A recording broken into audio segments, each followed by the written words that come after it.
Pode Aprender. O Pode Aprender é o seu espaço para debater temas importantes para a educação básica brasileira. Uma realização da editora Aprende Brasil. Olá, eu sou a Danaê Búbalo e trago comigo mais um episódio do Pode Aprender, o nosso bate-papo qualificado sobre a educação básica brasileira. Uma boa oportunidade para a troca de ideias e muito aprendizado. Seja na sua casa, no carro, no alto-falante ou no seu fone de ouvido. Vamos juntos?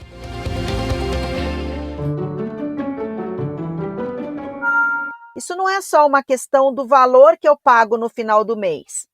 Nós precisamos engajar esses alunos numa proposta de sensibilização e de mudança, porque só assim eles vão conseguir perceber a necessidade de intervir positivamente nos espaços.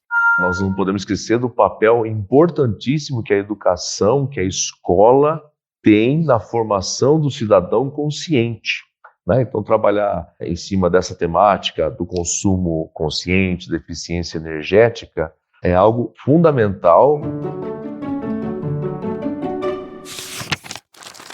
Livro aberto. O simples acender de uma lâmpada, tomar banho quente ou dar a partida em um carro são atos de uma vida cotidiana que custam caro ao meio ambiente. E para as escolas estarem alinhadas às regras da Base Nacional Comum Curricular, é preciso que estimulem nas crianças a consciência de que a natureza pode ser menos prejudicada com o uso de fontes de energias renováveis. Dados divulgados em 2021 pelo Instituto de Pesquisa Econômica Aplicada, o IPEA, apontam que a matriz energética brasileira, em 2019, foi formada por 45% de fontes renováveis e 54% de fontes fósseis. Segundo os pesquisadores, esses dados apontam um progresso no Brasil, no processo de transição energética. Ou seja, quem hoje está na escola vai ser o responsável por essa transformação. É por isso que o tema do episódio de hoje é sobre a importância do ensino sobre fontes de energias renováveis na sala de aula. Pega a caneta. Como oferecer informações aos alunos sobre o uso consciente de energias limpas e metodologias que permitam ao professor ensinar observando os recursos naturais disponíveis na teoria e na prática. Neste episódio do Pode Aprender, que conta com a parceria da Nova Escola, quem participa são a professora Eliane de Siqueira, graduada em Ciências Biológicas e Pedagogia, mestre e doutora em Ciências, atua há 23 anos na educação básica e há 18 anos no ensino superior e há 6 anos na formação de professores em Guarulhos, São Paulo. Foi mentora nos times de autores de planos de aula da Nova Escola, nos componentes Ciências e Geografia. Professora, seja muito bem-vinda ao Pode Aprender. Muito obrigada. E também conosco o professor Ailton Luiz Camargo, graduado em História e mestre em História Social, é professor da rede pública e privada há 15 anos e também desenvolve materiais didáticos. Fez parte do grupo de experimentações sobre o ensino híbrido da Fundação Lehman e é coautor do livro Ensino Híbrido, Personalização e Tecnologia na Educação, pela editora Penso e indicado ao Prêmio Jabuti 2016. Professor Ailton, também seja muito bem-vindo. Muito obrigado e é um prazer imenso estar aqui com vocês hoje. Então, professores, obrigada por aceitarem o nosso convite. E para a gente começar o nosso bate-papo, o que são fontes de energias renováveis e as não renováveis? Professora Eliane.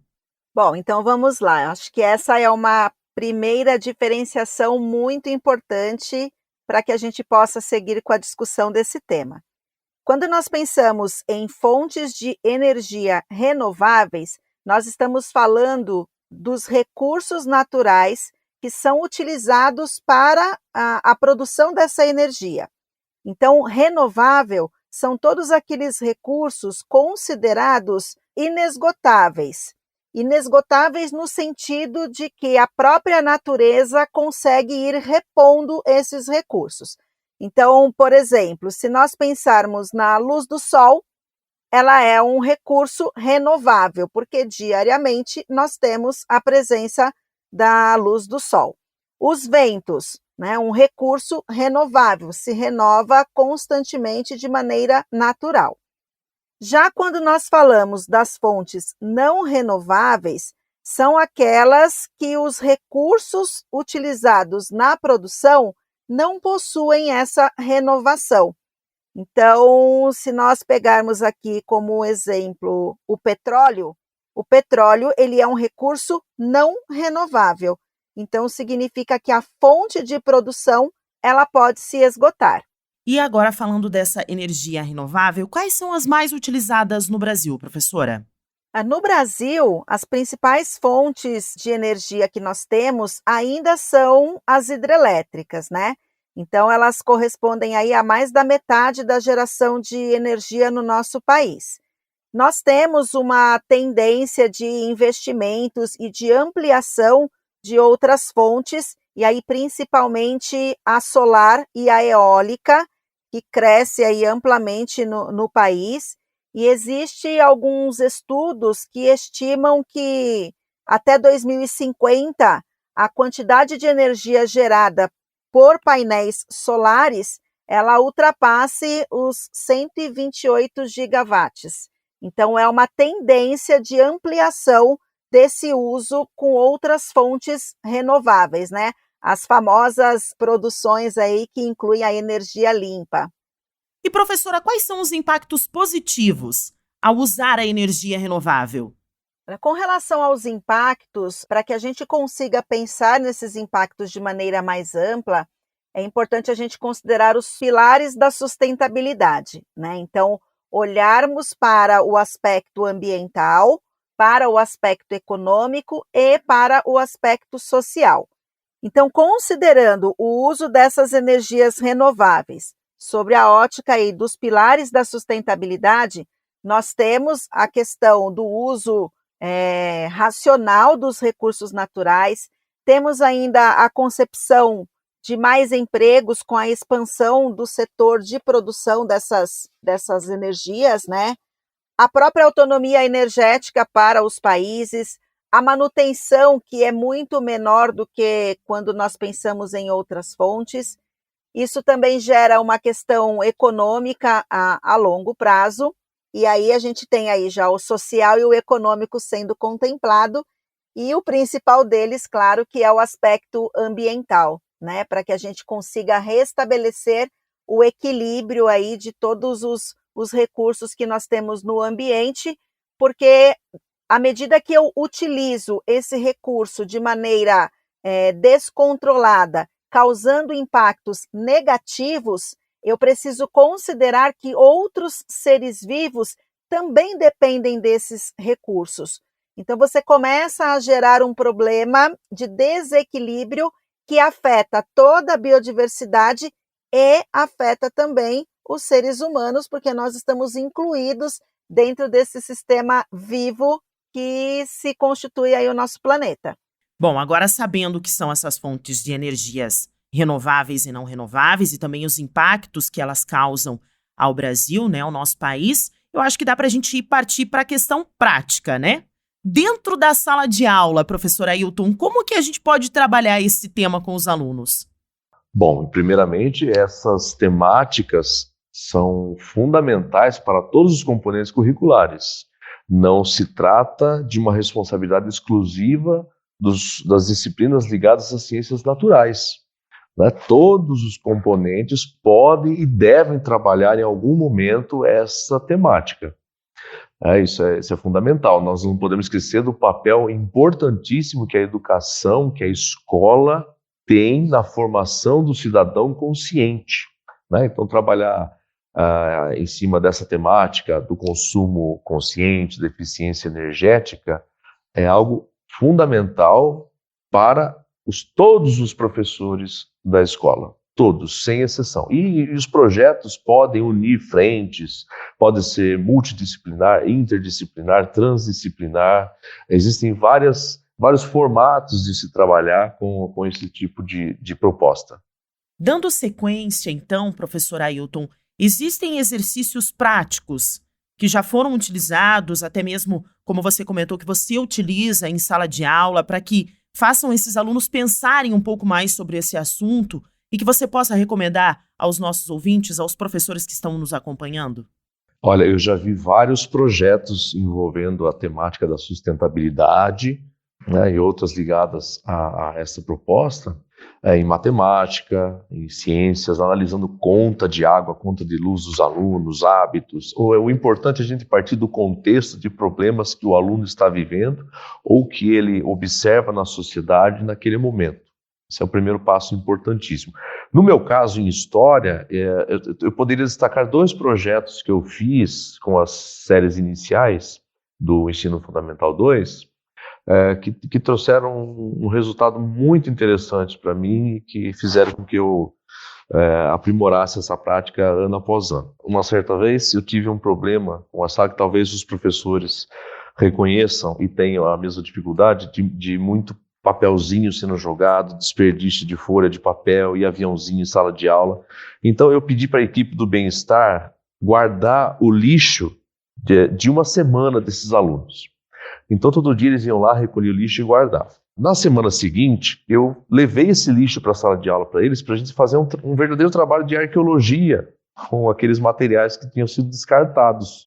E aí, a partir disso, nós fizemos uma análise do que aconteceu na sala de aula nesse período, né? A gente sabe que tem arqueólogos que trabalham em lixões, fazem inclusive escavações, são trabalhos muito interessantes. Então, inspirado nisso, a gente analisou o material que havia sido descartado e foi bastante interessante, porque, claro que tinha muita folha de papel, e aí a gente abordou a questão da redução do desperdício, da reciclagem, né, do consumo consciente, enfim, a gente fez várias reflexões a partir daqueles materiais, e ao final a gente fez uma proposta, né, os alunos elaboraram um planejamento para a redução do desperdício nas próximas semanas, e deu um resultado muito interessante. Né, foi legal ver os alunos se conscientizando da situação e propondo soluções.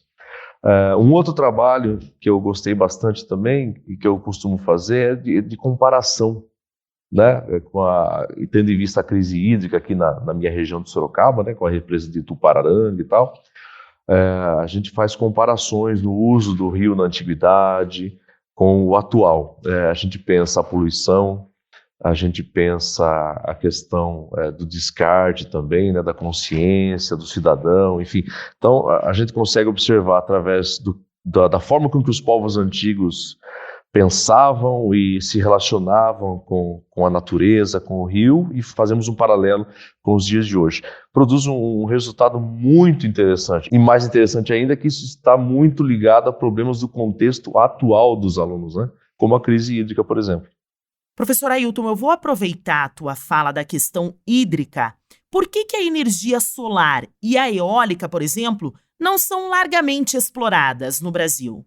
Olha, nós sabemos que o Brasil tem um potencial imenso para avançar no uso da energia eólica e da energia solar.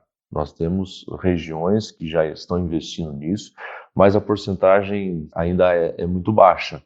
Eu atribuo isso a questões de política pública, porque nós precisamos, por exemplo, para os painéis utilizados para a captação de energia solar, a gente precisa que o governo lide com a questão dos impostos sobre os importados, que encarece bastante para o consumidor final, né, para que ele possa consumir essa e utilizar a energia solar. A energia eólica, que tem também bastante destaque em algumas regiões do Brasil, também precisa de um investimento público muito grande ainda, que não acontece. O Brasil ainda investe bastante, né, nas hidrelétricas, mas tem um potencial muito grande com a energia eólica e solar. Então, eu imagino que as políticas públicas são as grandes responsáveis nesse ponto, né? Acho que um dos fatores que eu destacaria nesse momento é isso. A gente precisa que os governantes incentivem, tenham uma política fiscal melhor pensada para baratear para o consumidor em geral. Perfeito. E, professora Eliane, eu gostaria de saber também os seus exercícios dentro da sala de aula que você já utilizou com os seus alunos e que você poderia trazer como exemplo aqui para os professores.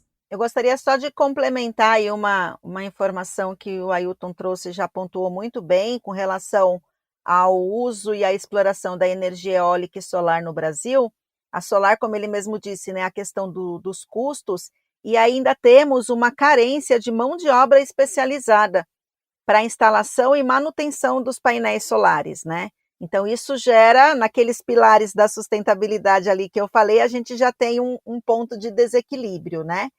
E no caso da energia eólica, uma outra questão também que é bem considerável e que impacta nos investimentos nesse setor é a variação do fornecimento no caso do vento, né? Muitos acreditam que é um fornecedor não confiável, porque se tem muito vento, né, eu tenho um potencial aí de geração alto.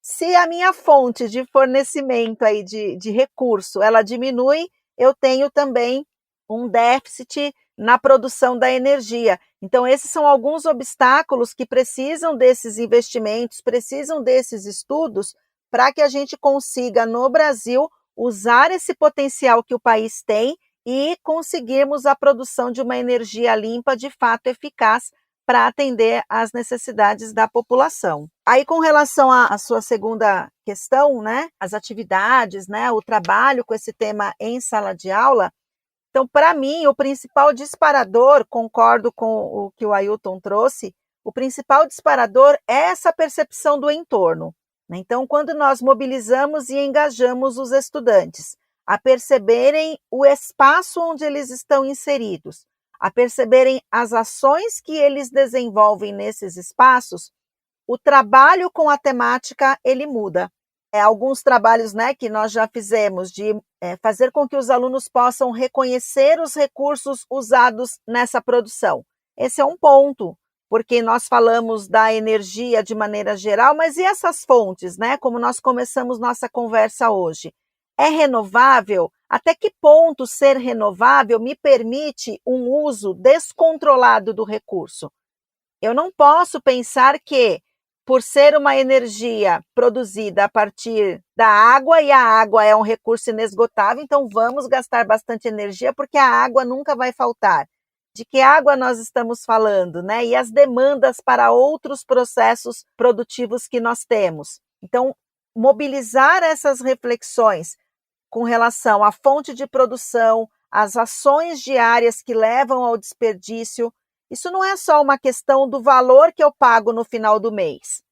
Nós precisamos engajar esses alunos numa proposta de sensibilização e de mudança, porque só assim eles vão conseguir perceber a necessidade de intervir positivamente nos espaços. E aí ele começa com essas ações na escola, ele leva para a casa dele, ele multiplica essas práticas no meio, né, na comunidade ali mais local, e nós conseguimos criar um movimento muito maior de sensibilização. E nesses exercícios práticos, né, que uma questão acaba se conectando com a outra, será que os alunos percebem esses pontos de desperdício?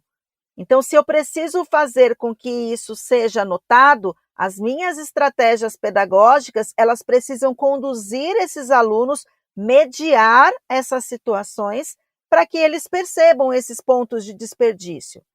Será que eles percebem, né? É importante que os nossos colegas professores se questionem. Será que eles percebem o quanto as nossas atitudes interferem em todas as demandas produtivas? Seja a questão da água, seja a questão de sair de um ambiente e apagar a luz, seja um sensor de presença em espaços com pouca movimentação. Então, quando esse aluno ele se torna verdadeiramente protagonista dessas construções, ele vai conseguir desenvolver as suas competências, as suas habilidades, vai conseguir construir aprendizagens aí que sejam significativas, e isso se transforma de fato em atitudes. Então, isso na vida cotidiana é que vai trazer um impacto muito positivo para o uso desses recursos, colaborando aí com a mitigação dos impactos, com as mudanças climáticas, com os danos à nossa própria saúde. Então, é um ciclo bem amplo que precisa desse engajamento aí de todos. Eu vou aproveitar a fala da professora. Aqui no Paraná nós tivemos uma situação de crise hídrica muito grande nos últimos anos. Até, de certa forma, a mídia utilizou como fonte também de educação as famílias de forma geral, né? Não somente aos estudantes, mas as famílias de forma geral, de se preocupar com a questão da água, né? Por ser uma fonte renovável, ainda como a professora citou, é preciso que os alunos, os pais, os professores tenham a ciência, a consciência de que é uma fonte que realmente a gente precisa ter um certo cuidado, de certa forma, né, professora Eliane? Exatamente. Nós temos uma premissa dentro da educação ambiental que eu particularmente gosto muito. Só cuido do que eu conheço e só me preocupo com o que me incomoda. Enquanto nós falamos de crise hídrica em outros estados, mesmo considerando o Brasil, parecia uma realidade muito distante aqui de São Paulo, né? Estou falando com vocês aqui de Guarulhos, então parecia algo muito distante. Aí nós passamos, há alguns anos atrás, pelo mesmo problema, né? O nível das represas baixíssimo, contenção de fornecimento de energia, apagão, aquilo gerou um susto muito grande, porque parecia uma coisa muito distante de nós. Então, quando eu passo a conhecer o problema e quando aquilo realmente me incomoda, a minha reflexão sobre todos os pontos de atenção que me levam àquela problemática, o meu olhar ele muda. Então, é necessário internalizarmos essas reflexões para que aí a gente consiga sensibilizar as outras pessoas. E eu falo sensibilizar porque a sensibilização ela é algo que está antes da conscientização. Porque quando eu estou sensibilizada, eu realmente vou agir em prol da melhoria, sabendo os impactos que tudo aquilo causa. Então, por exemplo, todos nós somos conscientes de que jogar o lixo no chão, né, qualquer tipo de resíduo no chão, está errado. Isso todo mundo está consciente que é um erro. Aí eu pergunto, todo mundo faz? Todo mundo descarta corretamente o seu resíduo? Todo mundo separa os recicláveis em casa para coleta seletiva? Não. Então eu tenho consciência, mas eu não estou sensibilizado de que aquilo é importante.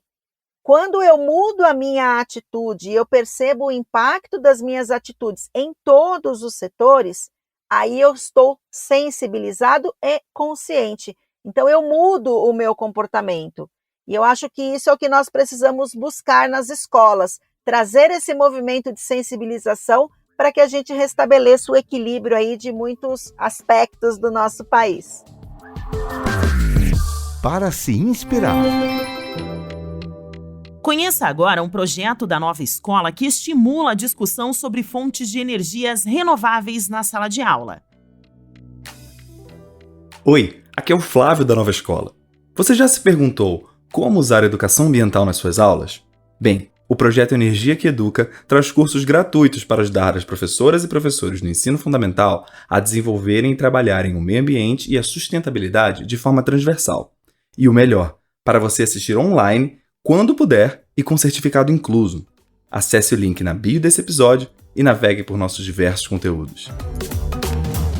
Múltipla escolha. E chegamos ao momento do podcast em que eu sempre peço aos nossos convidados para deixarem dicas para quem quiser estender o tema do episódio de hoje. Então, professor Ailton, o senhor teria alguma dica de filme, algum livro ou até mesmo sites que os professores possam buscar para entender melhor a importância do ensino sobre energias renováveis? Olha, de filme, eu destacaria O Menino que Descobriu o Vento. Esse filme é excepcional, ele é muito interessante e ele inspira muitas ideias que podem ser aproveitadas e replicadas em sala de aula. Especialmente os professores que gostam de trabalhar e pensar e usar a cultura maker em sala de aula. Então é muito interessante, não só por isso, mas por uma série de questões. Em relação aos sites, eu indicaria, especialmente para os professores que precisam de material para utilizar em sala de aula, os sites oficiais da ANEEL e do Ministério de Minas e Energia. Eu acho que ali você tem dados que podem ser utilizados para complementar discussões ou mobilizar os alunos para algumas discussões em sala de aula. Então, eu destacaria esses recursos aí. E professora Eliane, tem alguma dica para os professores hoje? Ainda bem que eu aumentei a minha lista, porque O Menino que Descobriu o Vento era uma das minhas indicações. Esse filme realmente, Ailton, é sensacional. Eu trouxe, além desse, né, que estava aqui na minha listinha, Eu acho que pensando nessa relação de sustentabilidade, de mudança de comportamento, que nós conversamos um pouquinho, eu tenho 2 sugestões, né? Uma delas é Home, Nosso Planeta, Nossa Casa, que é um filme de 2009. É um documentário, na verdade, que mostra essa visão mais ampla do nosso planeta, traz algumas imagens. A maior parte desse documentário é feito com imagens aéreas, né? Dando a ideia de interligar tudo que nós temos, né? Então, sair daquela bolha onde é o meu problema, é o meu mundinho. Tudo está interligado, né? Então, as nossas atitudes em relação ao meio ambiente vai refletir em outros lugares. Então, é um documentário bem bacana. E eu gosto bastante também do Wall-E, que é de 2008, é uma animação. É uma animação que vai acontecer no ano de 2700, onde a Terra já não é mais habitada por seres humanos, e o que nós temos espalhado pelo planeta são sucatas, entulho, né? Então, é uma reflexão sobre o desenrolar das coisas se nós não tivermos essas atitudes que nós conversamos aqui. E como indicação de livro, eu gosto muito do livro Ecocidadão, que é um livro da Secretaria do Meio Ambiente aqui de São Paulo, do Núcleo da Coordenação de Educação Ambiental. Ele está disponível em PDF, então os professores conseguem fazer o download dele, e ele traz a ideia aí de atitudes, o que nós podemos fazer para construirmos essas atitudes. Tem a relação do desperdício de água, tem a relação da energia, tem os resíduos sólidos, então é bem bacana. E por último aqui, uma outra ideia para aprofundar um pouquinho aí na questão da energia e do meio ambiente.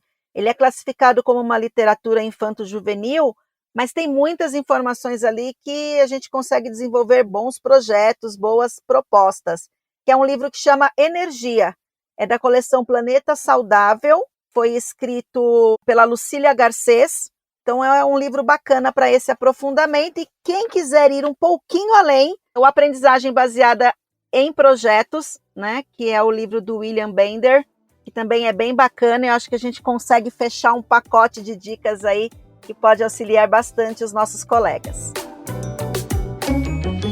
Diversão para casa. Estamos chegando ao fim do nosso episódio. Eu gostaria de agradecer muito a participação do Ailton, agradecer a participação também da Eliane, e quero pedir para os nossos convidados para que deixem os seus contatos, né? Algum professor que ainda queira fazer uma troca de ideias, conhecer um pouco mais do trabalho de vocês. Então, professor Ailton, qual que é o teu contato, e-mail ou talvez as suas redes sociais que você possa deixar aqui para os nossos ouvintes? Bom, eu fico à disposição. O meu e-mail é professor.ailtoncamargo@gmail.com. Os professores que desejarem, aqueles que desejarem conversar sobre essa temática ou outras ligadas à educação, estou à disposição, vai ser um prazer. E professora Eliane, quais são os seus contatos? Podem me acionar a hora que precisarem, gosto muito de compartilhar, de multiplicar essas reflexões. É o prof.lili.sic@gmail.com. Fico à disposição também. Professores, muito obrigada mais uma vez. Eu acredito que a gente teve um bate-papo bem bacana. Infelizmente, a gente tem um tempo muito curto. Como a professora Eliane também já tinha comentado, a gente poderia ficar aqui um bom tempo ainda conversando. Obrigada, Eliane. Obrigada, Ailton. Imagina, fico à disposição, gente. Ailton, valeu. Nossa, eu que agradeço. Eu fico muito feliz de ter participado desse podcast com vocês. Espero que vocês tenham gostado. Forte abraço. O Pode Aprender agradece muito a contribuição dos professores no episódio de hoje e agradece também a você que nos acompanhou em mais um bate-papo qualificado sobre a educação básica brasileira. O Pode Aprender é uma realização do Aprende Brasil, com produção da banca do podcast, e neste episódio contou com a parceria da Nova Escola. Para comentários e sugestões, basta enviar um e-mail para aprendebrasil@positivo.com.br. Acompanhe os próximos episódios do Pode Aprender na sua plataforma de podcast preferida, nas redes sociais e no site Aprende Brasil. Até mais!